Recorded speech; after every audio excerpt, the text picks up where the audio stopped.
এই পার্কের সবচেয়ে ভালো একটা জিনিস যে এখানে যে ভাস্কর্যগুলো আপনারা দেখতে পাচ্ছেন এগুলো কিন্তু সব বাংলাদেশ এবং বিশ্বের গণিজনদের।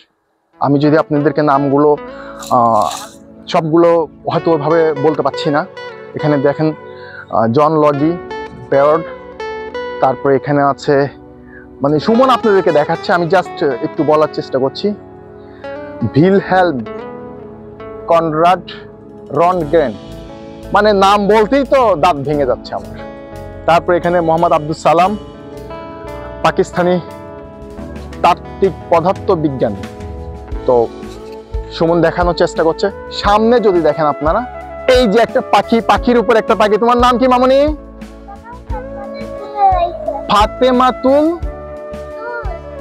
ফাতেমাতুজ জহুরা রাইসা। তোমার নাম বলতে আমার দাঁত ভেঙে গেছে। বগুড়া ভাষায় যদি কই তাহলে বলে আমার কিছু কওয়া পারবেন না, সুমনও গাল পারবেন। সুমন কিন্তু ভিডিও করিচ্ছে, আমার কোনো দোষ নেই ভাই। আমি একলা একলা যাওয়ার চিন্তা ভাবনা করতেছি। আর এনা যদি সামনে যাই, এবার ওমর এনা দেখাবো আমনে করক। আজ এটি আনা ফুল গাছ সেরকম লাগিচ্ছে, কিন্তু এই ফুলে কিন্তু গন্ধ নাই, তারপরে ফাইন লাগিচ্ছে। আমার একটা ছবি তোলা তো দেখি, টাঙ্কা লাগিচ্ছে, ভালি লাগিচ্ছে। সুমন কিন্তু মুচমুচকে হাসিচ্ছে আর গাইল বেরিচ্ছে যে সোহেল ভাই কি পাগলা টাগলা হয়ে গেল নাকি।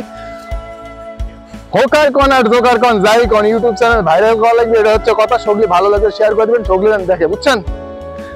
আমার বাড়ি বগুড়া মাজরা ক্যান্টনমেন্টের পাশত বুঝারি বাড়িচ্ছেন। আমি বগুড়ার চল, বগুড়া ভাষা না করে কমই, তারপরেও একটু একটু